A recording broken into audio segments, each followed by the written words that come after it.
요한복음 20장 24절로 29절 말씀, 우리 24절 29절 말씀 우리 한 절 한 절 교독하시고요, 마지막 절 합독하고 아멘으로 화답합니다. 24절 제가 봅니다. 12제자 중에 하나로서 디두모라 불리는 도마는 예수께서 오셨을 때에 함께 있지 아니한지라.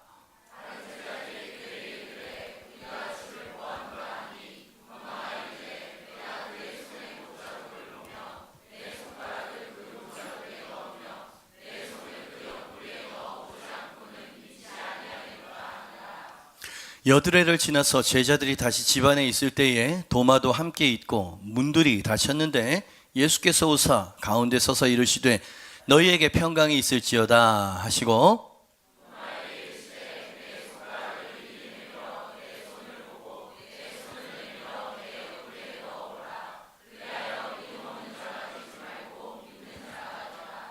도마가 대답하여 이르되 나의 주님이시요 나의 하나님이시니이다. 예수께서 이르시되 너는 나를 본고로 믿느냐? 보지 못하고 믿는 자들은 복되도다 하시니라. 아멘. 제목 한번 읽어볼까요? 시작. 보지 못하고 믿는 자들은 복되도다. 아멘. 부활하신 예수님이 다락방에 숨어있는 제자들에게 찾아오셨다라고 하는 장면이죠. 너무 유명한 말씀입니다. 말씀을 유심히 보셨으면 눈치채셨겠지만 8일 전에도, 여드레 이렇게 말하고 있죠. 8일 전에도 예수님은 그 방에 제자들을 찾아오신 적이 있었습니다. 그때 디두모라고 하는 도마라고 하는 이 제자는 그 자리에 없었던 거죠. 그 첫 번째 방문 이후에 8일이 지났습니다. 예수님께서는 다시 그 방에 방문을 하셨는데 그땐 도마도 있었던 상황이었다. 도마라고 하는 제자에게 클로즈업을 시키고 있는 것이죠. 이 신기한 것은 문이 닫혔는데 예수님께서 그들 가운데 들어오셨고 그들 가운데 쓰셨다 라고 성경에서는 이야기하고 있는 것이죠. 영어 성경을 좀 확인해 보고 싶었습니다. 정말 예수님이 그렇게 신비한 모습으로 들어오셨던 걸까? NIV를 보니까 읽지는 않겠습니다. 영어 올려주시면 돼요. 예, 그죠? 문들이 잠겨 있었음에도 불구하고 예수님은 그들 가운데 오셨고 그들 가운데 서셨다 이러죠. 영체로 오신 것입니다. 부활하신 예수님이 신비한 영체를 입고 문이 마치 없는 것처럼 쓱 들어오셨다라고 하는 것이 성경에서 이야기하고 있는 것이죠. 더 흥미로운 건 뭐냐면 그 신비한 영체를 입으신 그 예수님의 손과 발과 옆구리의 상처는 그대로 남아있었다라고 하는 걸 성경에서는 탁 보여주고 있는 게 오늘 설교를 묵상하고 설교문을 쓰게 만든 그 뭐라 그럴까요? 흥미 포인트라고 했을까요? 도대체 그 의미는 무엇이었을까? 이래저래 묵상을 해보게 되었습니다. 그리고 생각해 보는 거예요. 어차피 부활하신 이후에 그런 영체로서 다시 부활하실 거였다면 좀 더 신분에 맞게 영광스럽고 영화로운 모습으로 영체를 얻으면 더 좋지 않았을까? 이런 생각을 한번 해보게 되는 거죠. 일단 백옥 같은 피부였으면 얼마나 더 좋겠습니까? 흠과 티와 온몸에 상처셨잖아요. 창자옥, 채찍자옥, 그 상처들을 말끔히 제거한, 이왕이면 근육질의 그런 형체를 입고 오시면 얼마나 보기 좋았을까? 그죠? 이 닫혀있는 이 문을 문제없이 통과하실 수 있는 영체를 입고 오신 예수님은 굳이 그 손과 발과 옆구리의 상처만큼은 일부러 남겨놓으셨기 때문에 남아있는 거 아니었겠습니까? 패션 오브 더 크라이스트 영화를 보면 마지막 장면에 부활하신 예수님이 싹 올라오는데 손 이 한가운데 구멍이 이따만큼 뚫려있는 게 이제 보이는 거죠. 대단히 성경적입니다. 그죠? 예수님의 상처는 그대로 남아 있었다. 아까 말씀드렸던 것처럼 8일 전에도 예수님이 제자들을 도마 없는 자리에 오셨을 때도요, 예수님은 맨 먼저 평강이 너에게 있을지어다 먼저 샬롬을 이렇게 축복을 하시죠. 그 다음에 바로 행하셨던 일이 뭐였냐면 이 상처를 보여주시는 일을 하셨던 거예요. 지금 주님께서 이 상처를 통해서 뭘 지금 말씀하시고 싶으시다는 걸 느낄 수 있습니까? 손과 발과 옆구리의 상처로 주님 뭔가를 말씀하시는 거죠. 8일 전의 이야기입니다. 요한복음 20장 19, 20절 이날 곧 안식 후 첫날 저녁 때에 제자들이 유대인들을 두려워하여 모인 곳에 문들을 닫았더니 예수께서 오사 가운데 서서 이르시되 너에게 평강이 있을지어다 이 말씀을 하시고 손과 옆구리를 보이시니 제자들이 주를 보고 기뻐했다 그랬습니다. 때로는 이런 언어보다 상징적인 어떠한 무언가가 더 강력한 메시지를 전할 때가 있어요. 그죠? 그것만 보면 의미를 다 알아차릴 수 있는 그죠? 100마리 미사 어구보다 그게 더 강력할 때가 있죠. 그렇습니다. 부활하신 예수님은 손과 옆구리의 상처를 통해서 제자들에게, 특히 첫 번째 자리에 없었던 도마라고 하는 제자에게 뭔가 메시지를 전하고 싶으셨던 겁니다. 상처를 통해서. 궁금한 건 그게 뭐였냐는 거예요.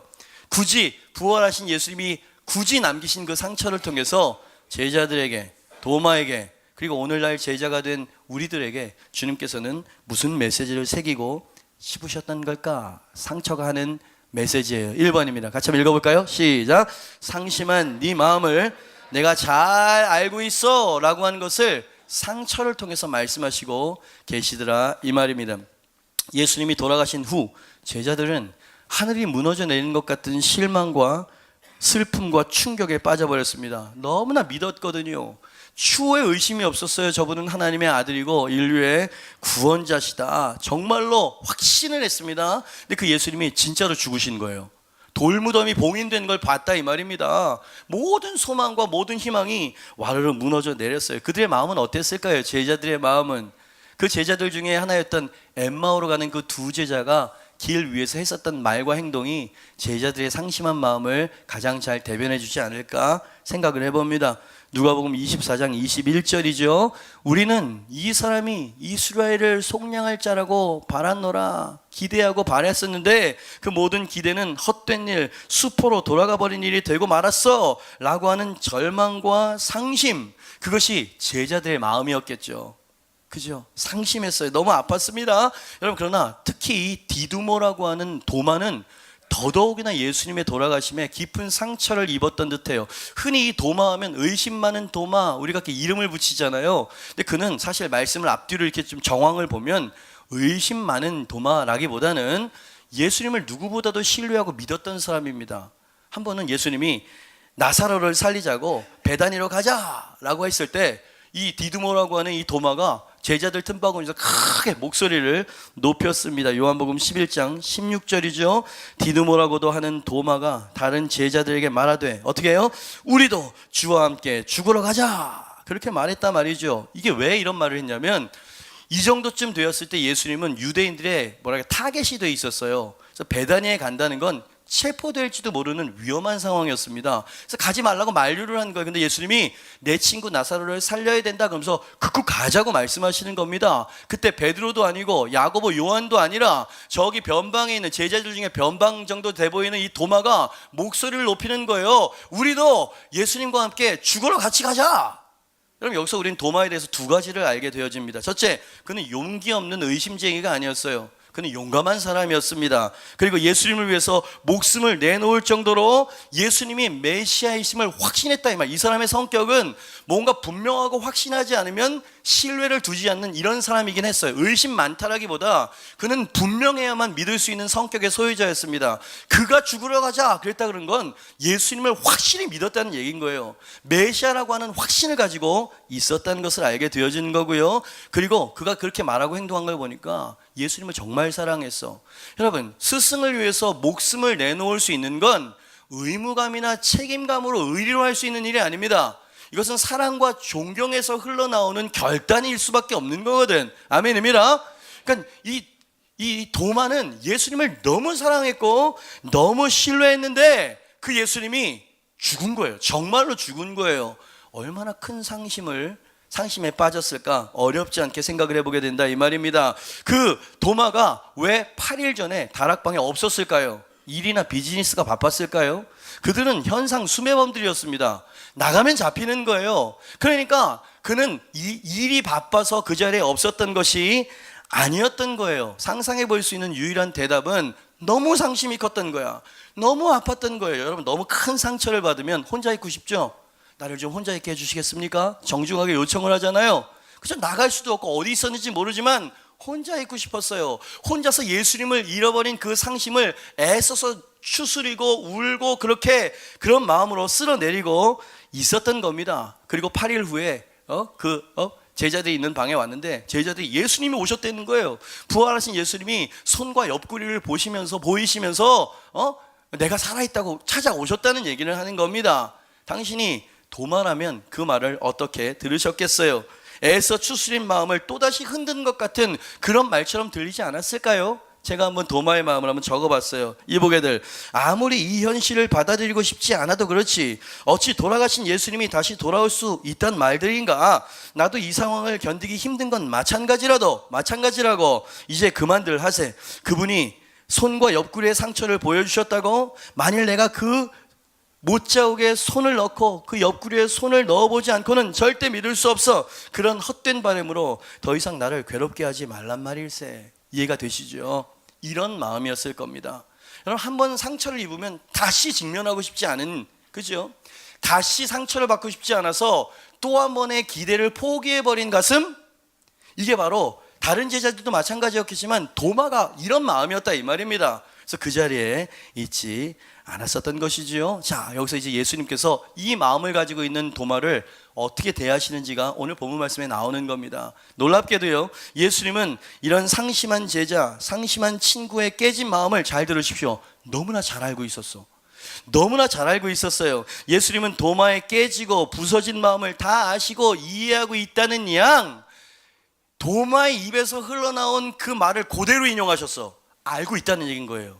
네가 한 말을 알고 있고 네가 그 말을 할 수밖에 없었던 그 마음과 아픔과 상심을 알고 있다는 양, 주님께서는 그 말을 언급하시면서 상처를 내보이셨다 이 말입니다. 27절이죠. 도마에게 이르시되 네 손가락을 이리 내밀어 내 손을 보고 네 손을 내밀어 내 옆구리에 넣어보라. 그리하여 믿음 없는 자가 되지 말고 믿는 자가 되라. 이거 도마가 있었던 말 아닙니까?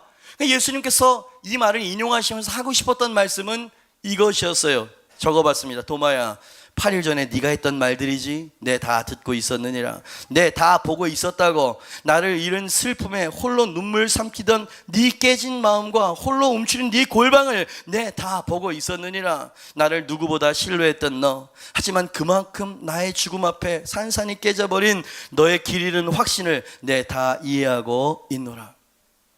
이제 내가 너를 위해서 이곳에 왔느니라. 지난번 네가 그 다락방에 없었기에 내 너만을 위해서 다시 찾아왔느니라. 내가 너의 아픈 마음을 위로해 주러 왔느니라. 내가 없으면 영원히 슬픔의 골방에서 울고 있을 네 마음을 치료해 주러 왔느니라. 내 사랑하는 친구 도마야, 내 손과 옆구리의 상처를 보지 않고는 너의 깨어진 믿음이 회복될 수 없음을 내가 알기에 내 손과 발, 옆구리의 상처만은 내 남겨두었던 것이니라.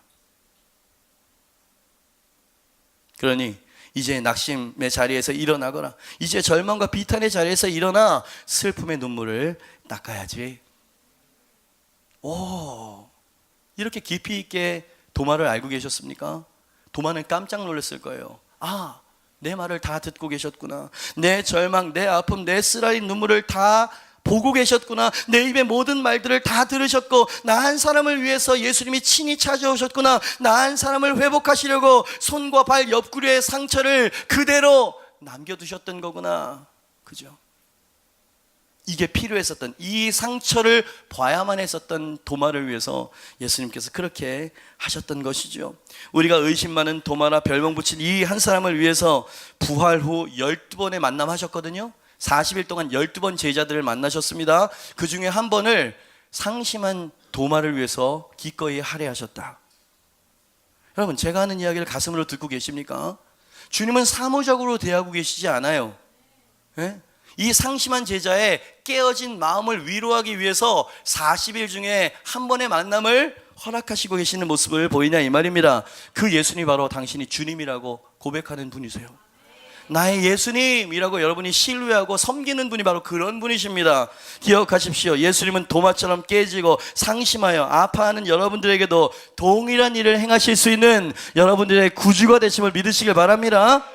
아멘입니다. 얼마나 세심한 주님이에요. 얼마나 사려 깊은 주님이십니까? 그렇습니다. 예수님은 참으로 사려 깊은, 여러분 이런 태도를 어떤 관계라고 말씀하시겠어요? 이거는 부모가 하는 태도랑은 좀 달라요. 그 마음을 쓸고 이해하기 위해서 먼 길을 다가오는 이런 행동은 친구가 더 어울립니다. 그죠? 멀리 있는 하지만 죽어가는 친구를 위해서 그 2억 마일리 비행기를 타고 배를 타고 찾아와서 마지막 그 한마디 위로의 말을 전하는 그 친구처럼 말이에요. 그래서 예수님이 나는 너희를 종으로 여기지 않고 친구로 여긴다 그렇게 말씀하셨거든. 아주 사려 깊은 친구로서 대해주고 계시는 게 보이십니까? 그분은 당사자와 예수님만이 알고 있는 비밀스러운 코드를 끄집어내서 감동 주는데 명수셨습니다. 전 지금 예수님이 얼마나 세심하고 사려 깊은 분이신지에 대해서 말씀을 드리고 있습니다. 베드로가 모든 것을 포기하고 고기 잡으러 갔었죠. 이 베드로를 찾아오셨을 때 부활하신 예수님이 처음 베드로를 만났을 때의 그 추억을 재현하셨어. 기억나세요? 네? 깊은 데로 던져봐. 순종했더니 만선 찢어져. 그건 예수님 만났을 때 처음 주님께서 연출했었던 상황이었거든요. 똑같은 것들, 이건 베드로는 아는 겁니다. 아, 처음 주님이 나를 부르실 때도 이렇게 다가오셨지. 왜 굳이 이런 행동을 하십니까? 이렇게 말씀하시고 계신 거예요. 기억하니? 우리 처음 만났던 순간을 말이야. 너무나 로맨틱해. 너무나 깊은 우정이야. 이거는 내가 너로 사랑 남는 어부가 될 거라고 했었던 거 기억나? 내가 너를 찾아왔어. 나는 여전히 너를 사랑하고 너를 향한 계획도 변함이 없다고. 이 얘기 아닙니까 지금? 사려 깊은 주님. 그죠? 여러분, 우리는 주님에 대해서 너무 몰라요. 오히려 야속해하고 있군요. 주님, 내 사정을 쳐다보거나 알고 계시지도 않죠. 왜 이렇게 오랫동안 저를 혼자 두시는 거예요? 아니에요. 주님께서는 당신을 보고 알고 계십니다. 엠마오로 절망하여 가던 두 제자에게 찾아오셨던 거 여러분 아시죠? 말씀을 가르쳐서 눈이 열리게 하셨던 것은 여러분 많이 설교를 들으셔서 아셨을 겁니다. 근데 그때도 예수님이 그들이 주님이구나 라고 알 수 있는 어떠한 행동을 재현하셨던 거 아십니까? 한번 들어보시죠. 누가복음 24장 29절에서 31절입니다. 그들이 강권하여 이르되 우리와 함께 유하사이다. 때가 저물어가고 날이 이미 기울었나이다 하니 이에 그들과 함께 유하러 들어가시니라. 그들과 함께 음식 잡수실 때에 오늘 우리가 있었던 것처럼 떡을 가지사 축사하시고 떼어 그들에게 주시니 그들의 눈이 밝아져서 그인 줄을 알아보게 됐다 그랬죠. 떡을 떼고 축사하시, 어디 생각나십니까? 성찬식 자리 생각나죠? 네? 그때를 회상시키시는 거예요. 그때 그 떡과 잔으로 그 살과 피로 맺었던 언약을 주님께서 다시 상기시키는 거예요. 어떤 것은 언어보다 상징이 더 강한 메시지가 될 때가 있다 이 말입니다. 주님께서 그 명수셨어요. 그들만이 아는 메시지 아니에요. 우리도 그 이방인들 앞에서 떡을 떼면 그게 무슨 의미입니까? 근데 제자들은 아는 행동이었거든. 기억나니? 그때 그 다락방에서 떡과 잔을 나누던 그 기억 말이야. 그래, 나는 여전히 너희와 함께 있고 내 살과 피로 맺어진 언약은 지금도 깨지지 않았다고. 그러니 절망하지 말고 힘을 내야지. 친구가 친구를 위로한 것처럼. 그리고 오늘 도마 말이에요. 도마에게도 예수님께서는 재현하시고 계시죠. 그 했던 말을 그대로 재현하시면서 주님께서 이해하신다고 말씀하세요. 네가 한 말들이 다 이 말들이잖아. 내가 다 듣고 알고 있었어. 그 혼돈, 그 절망의 말들을 확신과 희망의 말들로 바꿔주려고 내가 오늘 여기 왔느니라. 그러니 이제 끝났다고 말하지 말거나 변한 것은 하나도 없으니까. 그죠? 왜 그 상처를 부활하신 예수님이 굳이 남기셨냐고요? 상심한 친구의 마음을 위로하시기 위해서였어요. 깨진 마음을 갖고 계십니까? 주님도 어쩔 수 없을 거라고 울고 절망하고 계십니까? 여러분, 그냥 절망하고 계시지만 마세요. 부활하신 예수님, 내게도 찾아와 주시옵소서. 내게도 그 손과 발과 옆구리에 그 상처를 통하여서 내가 이해한다, 내가 여기 다가왔다, 변한 것은 없다고 말씀하여 주시옵소서. 이미 말씀하셨어요. 당신이 믿음으로 받는다면 당신 부활하신 주님을 경험하게 될 것입니다. 두 번째, 부활하신 예수님이 그 상처를 남기신 이유가 뭘까? 곰곰이 묵상을 해보니까 이런 대지를 만나게 돼요. 같이 읽어봅니다. 시작. 모든 상처는 결국 하나의 회상거리가 될 거니까 염려하지 말어 라는 이야기죠. 부활하신 예수님은 전혀 새로운 영체를 입으셨지만 손과 발 옆구리의 상처만은 상징적으로 무언가를 드러내시기 위해서 일부러 남기셨다. 그 얘기 지금 하고 있는 거잖아요. 그러면 손과 발과 옆구리의 상처는 뭘 이야기하는 겁니까? 뭘 상징하는 거예요? 너무나 쉬운 질문이에요. 고난이죠. 이 땅에 예수님이 살아계실 때 무고히 당하셨던 고난, 하지만 가장 처참히 겪었어야만 했었던 그 고통의 깊이를 남기신 거야. 상징적으로. 이해가 되십니까? 그 상처들을 볼 때마다 그 상처는 배반이 생각나도록 만드는 상처예요. 부인, 도망침, 망치질, 침뱉음, 채찍과 죄악의 광기들, 이것이 고스란히 생각나게 하는 표시로서 손과 발과 옆구리에 그 상처는 그런 표식이라 이 말입니다. 근데 주님은 그 보면 고통스러운 그 상처를 일부러 남기신 이유가 뭐냐 이 말이야. 제자들도 그 상처를 보면 얼마나 마음이 아팠겠습니까? 죄책감 들고요. 그런데 이 배신자들을 다시 찾아오신 예수님이 그 손과 발의 옆구리에 못자국과 창자국을 볼 때마다 과거가 생각나서 죄책감에 고개를 숙일 수밖에 없는 이 제자들 앞에 부활하신 예수님이 상처와 함께 다가오셨는데 화난 얼굴이야. 그리고 너에게 평강이 있을지어다, 축복하는 메시지를 가지고 오셨다 이 말입니다. 여러분, 그러면 그 상처를 통해서 주님께서 지금 뭘 말씀하시고 싶은 겁니까? 고통을 주려고 하시는 겁니까? 예수님이 하시고자 하는 의도를 한번 적어봤으면 길지만 한번 마음으로 들어보시죠. 내 몸의 상처를 보면 과거 너희의 실수와 잘못과 죄가 생각나 괴로웠었지. 내 손과 발의 못은 로마 군인들이 아니라 너희 죄로 박은 못이었고, 내 옆구리를 찌른 창 또한 너희 허물로 찌른 것이라는 죄책감에 늘 악몽에 시달리면서 살아왔었을 게다. 그러나 십자가는, 잘 들어라, 너희가 아니라 내가 선택한 것이었다. 이 상처는 너희가 낸 게 아니고 내가 자초한 것이었다는 것을 기억해라. 아멘입니다. 그렇다. 나는 너희를 사랑하여 내 생명을 내어주기 위해 이 땅에 왔으며, 조금은 외롭고 고통스럽기는 했지만 그 모든 고난과 상처들은 결국 부활과 함께 하나의 회상거리가 될 것을 알았기에 나는 슬프지만은 않았었느니라. 자, 내 사랑하는 제자들아, 이제 너희는 내 몸의 이 상처를 기억할 때마다 내가 모든 닫혔던 문을 열어놓았고 잃었던 모든 것을 다시 되찾았다는 사실을 상기하거라. 이미지를 바꿔 놓으셨어. 의미를 바꿔 놓으신 거예요. 내 사랑하는 친구들아, 이제 내 몸의 상처를 기억할 때마다 고통의 상징이 아니라 승리의 상징으로 기억하거라. 이제 내 손과 발 옆구리의 상처는 배신의 악몽이 아니라 죽음도 끊어놓을 수 없는 너희와 나 사이의 우정과 사랑으로 승화시킨 의미로 받아들여야만 하느니라. 부활했지만 여전히 내 몸에 일부러 남긴 이 상처들을 볼 때 이제는 십자가의 고통만이 아니라 부활을 먼저 떠올릴 수 있는 상징이 되기를 바란다. 내가 살아났느니라, 내가 부활하였느니라, 내가 승리자로 너희를 영원히 취하기 위해서 너희를 찾아왔느니라. 그러니 기뻐하라, 즐거워하라, 눈물을 닦고 영광의 찬양을 부를지어다. 이제 모든 죽었던 것들이 다시 부활하게 될 것이니 시온의 딸들아 송축할지어다, 찬양할지어다, 부활의 소망을 노래할지어다. 이 얘기 아니에요 지금?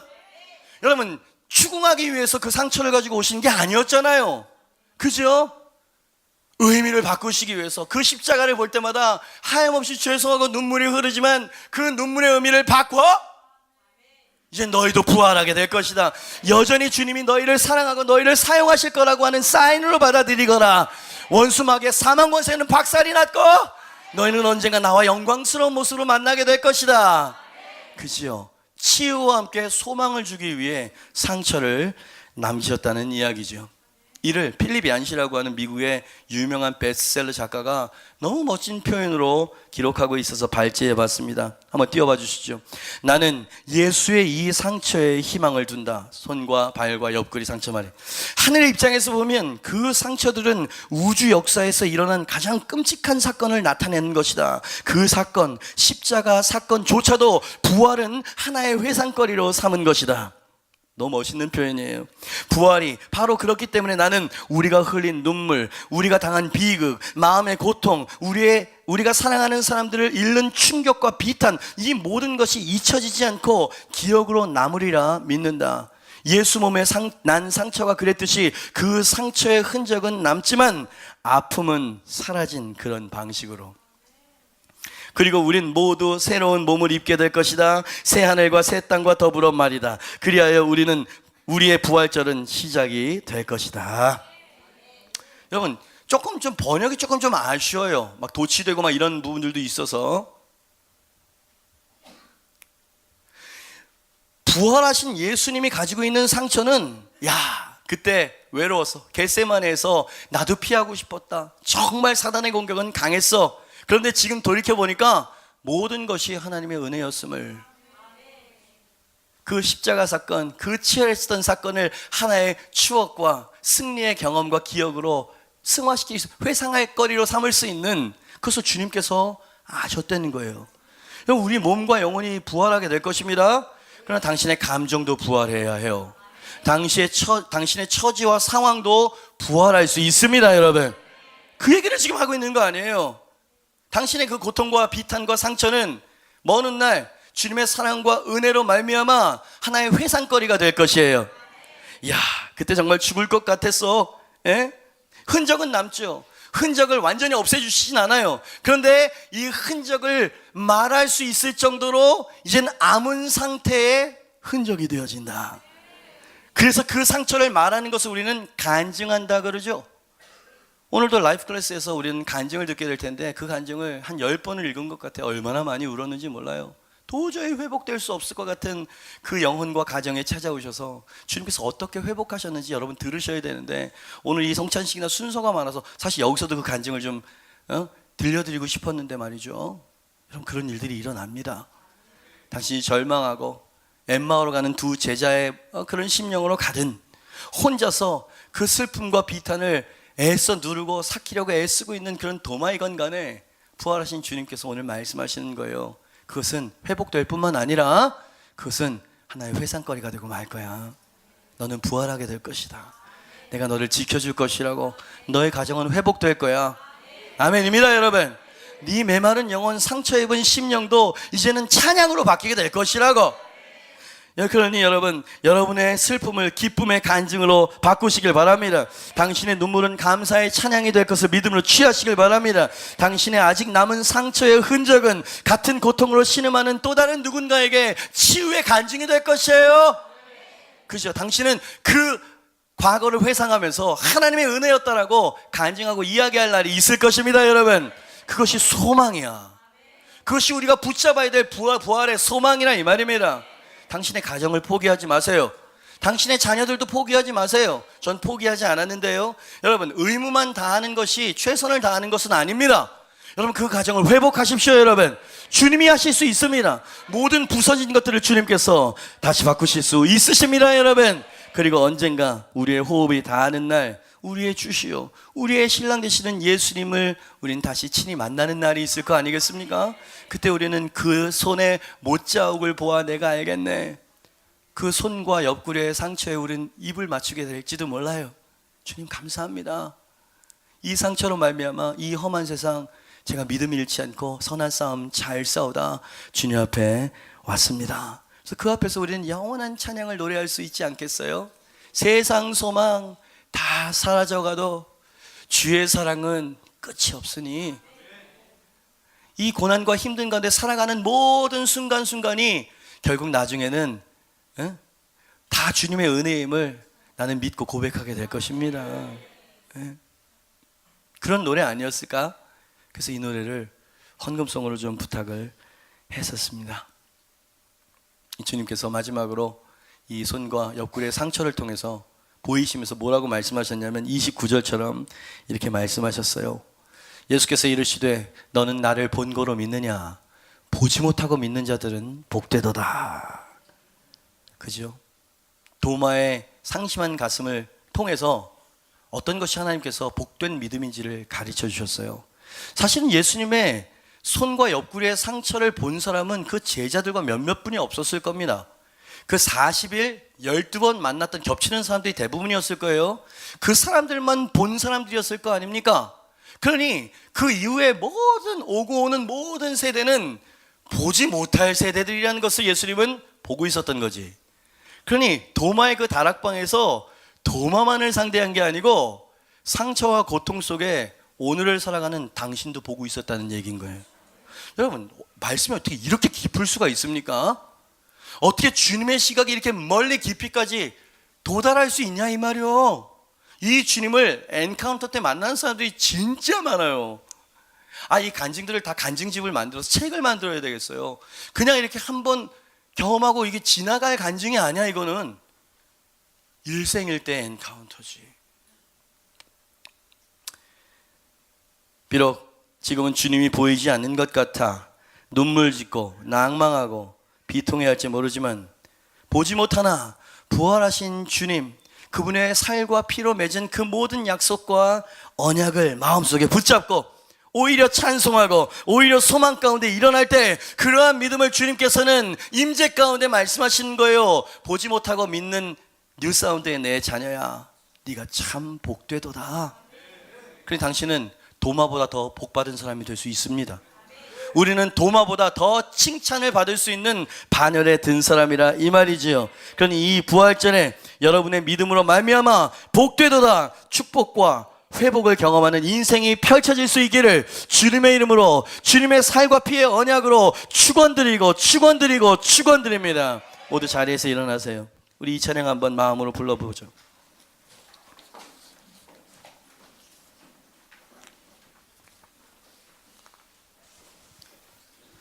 주 나의 모습 보네, 상한 나의 마음을 보시네. 꼭 도마의 노래예요. 주 나의 눈물 안에 홀로 울던 맘 아시네. 주 사랑 내게 있네, 그 사랑이 날 채우네. 주 은혜 내게 있네, 그 은혜로 날 세우시네. 이 도마 얘기 아니야 이거. 세상 소망 다 사라져가도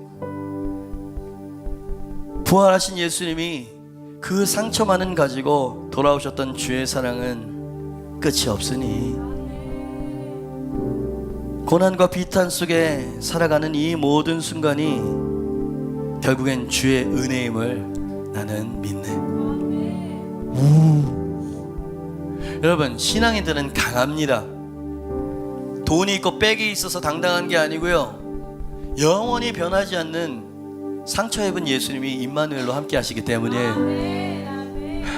그리고 그분의 약속에 결국이 어떨 것인지 우리는 믿기 때문에 우리는 오늘도 강인하게 일어날 수 있는 것이랍니다. 우리 이 찬양 주님 앞에 마음을 올려드립시다.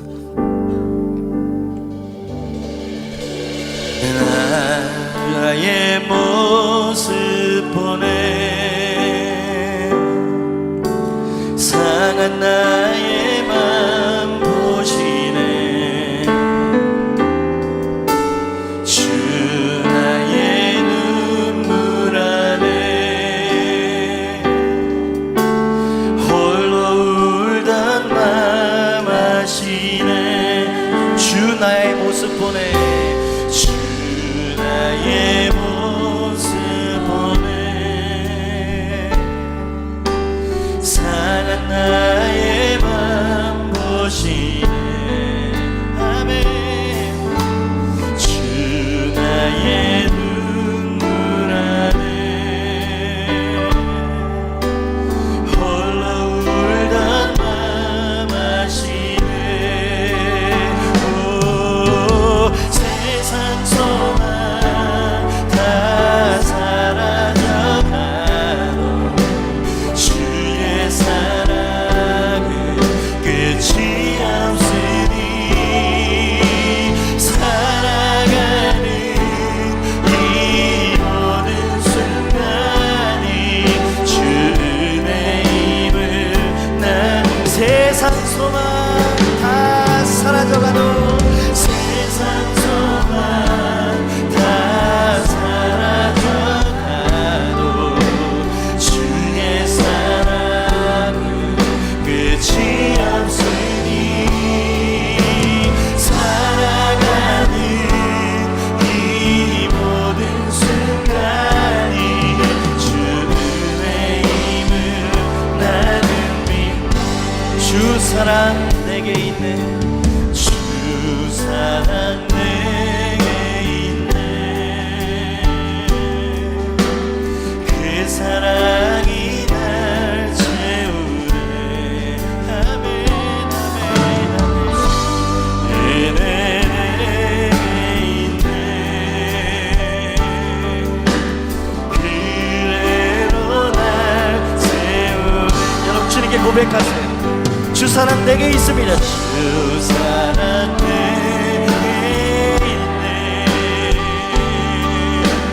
그 사랑이 날 채우네.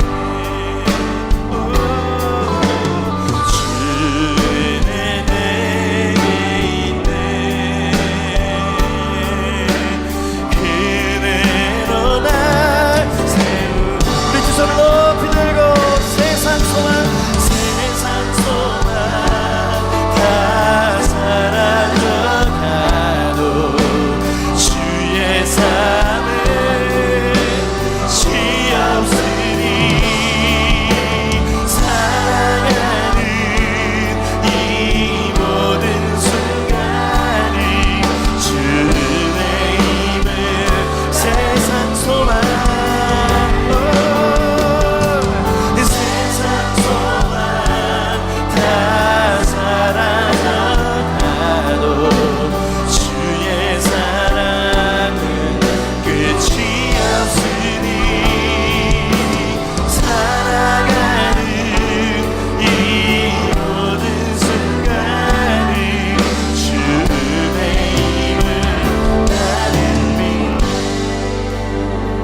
제자가 인도에서 순교했대요.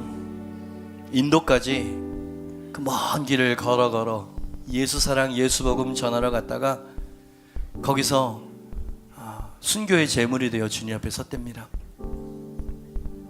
늘 그 순간을 기억했겠지. 늘 그 다락방에서, 여러분 이 두 번째 다락방에 오신 건 도마를 위해서 오셨던 거예요. 왜? 그 첫 번째 미팅 때도요, 그 상처를 보이시고 평안을 비셨거든요. 왜 다시 오셨을까요? 왜 똑같은 말씀을, 도마가 있었던 말을 그대로 인용하시면서 왜 주님께서 그것을 만져보라고 말씀하셨을까요? 도마를 아셨던 거야. 도마의 상처를 다 보고 있으셨던 거야. 그 상처를 보여주지 않으면 이 상심한 가슴이 회복될 수 없을 것 같으니까, 어떻게 이렇게 우리를 대해 주실 수 있습니까? 그래, 기억하세요. 십자가에 달리신 예수님은 모든 사람들에게 볼 수 있도록 허락이 되었어. 근데 부활하신 예수님을 알현할 수 있는 것은 제자와 예수님을 따르는 친구들만에게 허락되었다는 걸 꼭 기억하세요. 복음을 전하십시다. 보지 못하지만 보는 것처럼 믿음으로 그렇게 살아갑시다. 주님과 주의 약속, 살과 피를 너무 하찮게 여기지 마시고 매 순간순간마다 내 친구, 나의 구주 예수님, 내가 이 소망 붙잡고 다시 일어납니다. 주님 앞에 서는 날 영광스럽게 설 수 있도록, 이 경주를 완주할 수 있도록 도와주세요. 타협했던 거 오늘 좀 내려놓으시고요, 떨궜던 눈물도 오늘 좀 훔치시고요, 이 부활하신 예수님과 함께 여러분의 심령도 부활하시길 바랍니다. 자, 오늘 절망을 여러분의 심령 가운데 쫓아내 버리시길 바랍니다. 두려움과 어둠을 쫓아내시길 바랍니다. 여러분의 심령과 가정은 새롭게 될 것이에요. 주님께서 더 풍성히 얻게 하려 하기 위해서 오셨다고 말씀하셨습니다. 자, 오늘 가지가 줄기에 붙어요. 그래서 메말랐던 가지에 진에게 흐르기 시작할 것입니다. 그 사랑과 생명이 흘러서 당신은 열매 맺게 될 것이고 당신은 부활하게 될 것이에요. 예수님 감사합니다. 주님 찬양을 받아주세요. 두 손을 높이 들고 우리 주여 한번 외치고 믿음의 기도를 올려드립니다. 주여.